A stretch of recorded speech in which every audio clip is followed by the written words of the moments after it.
نبدأ ببركة ربنا. النهاردة اليوم 28 للفراخ.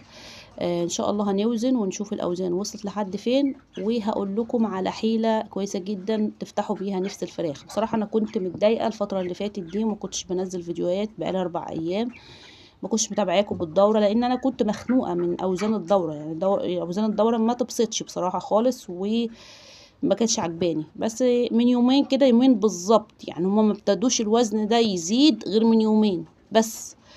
اكتشفت حاجة كده كنت بعملها زمان للفراخ في الصيف، بس كنت ناسية انا بعمل ايه لما كانوش بياكلوا.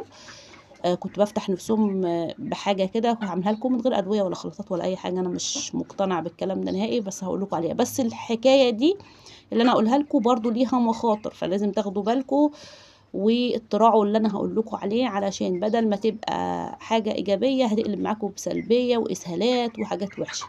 فنركز في الكلام عشان ربنا يسترها. تمام كده، تعالوا نوزن الاول ونشوف الدنيا وصلت لحد فين، وادعوا لنا الدوره دي تخلص على خير، لان بكره يا جماعه درجه الحراره 42 يعني موت. فنخلي بالنا اليوم دوه، ونطلع دايما نطمن على الفراخ ونعمل احتياطاتنا وربنا يستر. تعالوا نوزن ونشوف الدنيا وصلت لحد فين. اول ميزان مظبوط، وزي ما متعودين عليا احنا بنوزن عشوائي بدون اي مونتاج. تعالى كده اهو. كانت الاوزان يا جماعه لحد يوم 24 كانت الاوزان كيلو وكيلو وربع.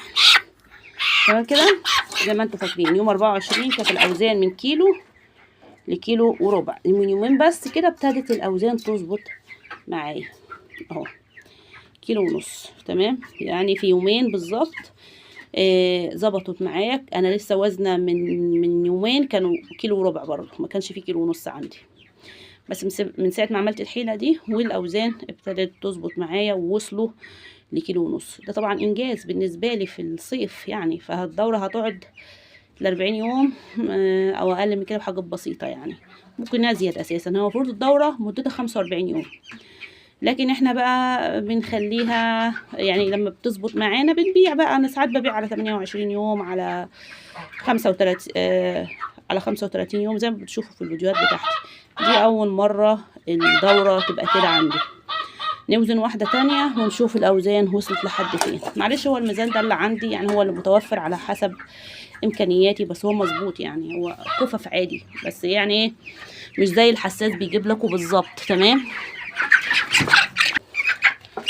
جبت من جوه بس اهو كيلو ونص برضه، الحمد لله كيلو ونص. كيلو ونص مش وحش يعني. انا مبسوطه برضه بالاوزان دي، ان احنا وصلنا في 28 يوم لكيلو ونص.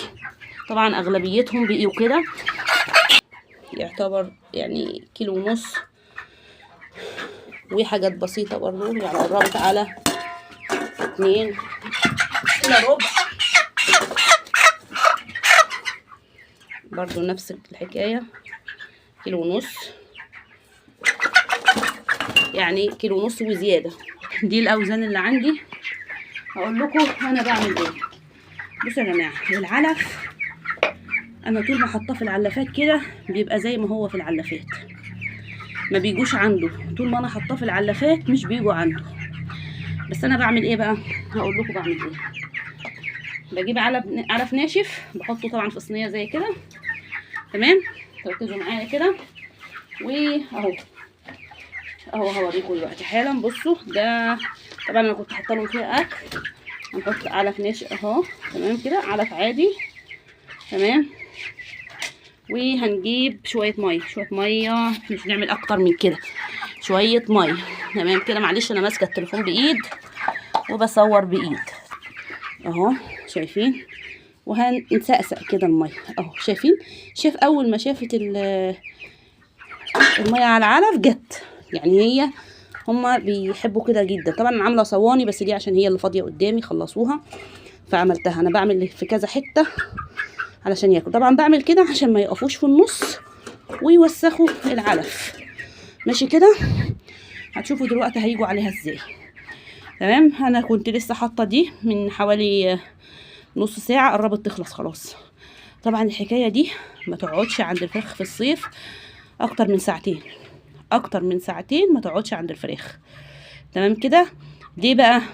لان العلف في الصيف لما بيتبل بيعمل فطريات ضاره، وريحته كمان بتبقى مش حلوه. فلو قعد اكتر من كده هتلاقوه باظ وممكن يقلب بسهالات للفراخ. تعالوا بصوا بقى، هتشوفوا الفراخ سابت كل العلف اللي في العلافات وجايه وهتجي تاكل.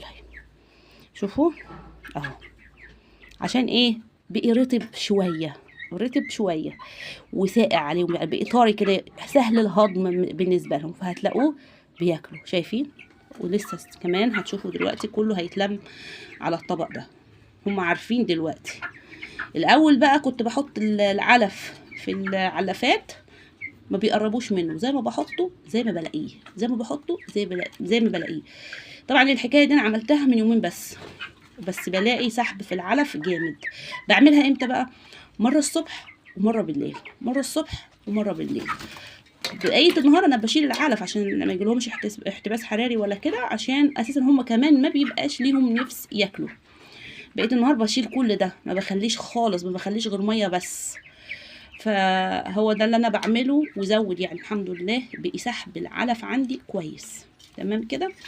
بيسيبوا كل العلف اللي في العلفات وياكلوا. تمام. بس خلي بالكم برضو زي ما انا قلت لكم، بلاش نخلي العلف دوا قدامهم اكتر من ساعتين. تمام. يعني انا عقبال ما باكل الطيور بره واعمل اللي ورايا الصبح، لما باجي يعني اصحى الساعه 8 ولا 7 كده، عقبال ما باكل الطيور واخلص واظبط دنيتي بره، باجي الاقيهم خلصوا الكميه اللي انا حطيتها لهم. بحوش كل دوا، يعني بلاقي الكميه خلصانه بحوشه، وبحط العلافات اللي هي العاديه دي بقى يلقطوا فيهم لحد الساعه مثلا 12 الظهر. بشيل العلف خالص لحد الساعه 5 او 6، برجع احط العلف تاني. باجي الساعه 9 بالليل او 8 بالليل بحط العلف ده المبلول. بحط كذا حاجه بقى، ما بحطش هنا بس، بحط في الصينيه دي وصواني تانية وحاجات تانية، وكافه الميزان دي اللي عندي بحط فيه، بس بحط حاجه في النص كده زي بتاع علبه السمنه دي، عشان هما ما يقفوش على العلف ويوسخوا الدنيا ويوسخوا العلف، ويبقى بدل ما يديهم وزن يعمل لهم اسهال والاضرار.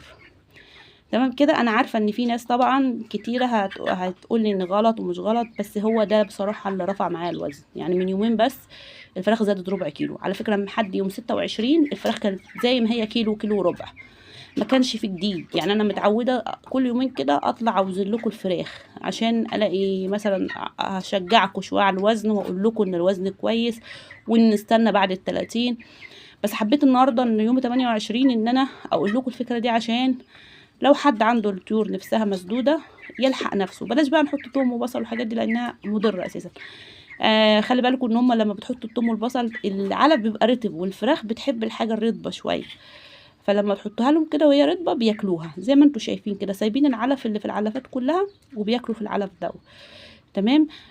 فان شاء الله ادعوا لنا ان الدوره دي تطلع على خير، وربنا يبارك لنا فيها يا رب، لان الفراخ بدات تبقى في النازل خالص الاسعار بتاعتها. فلو فضلنا على الاوزان دي مش عارفه هنبيع ازاي. يعني ربنا يستر. اساسا الاول تعدي على خير، وبعد كده مش مشكله نبيع بقى باي سعر، وان شاء الله خير.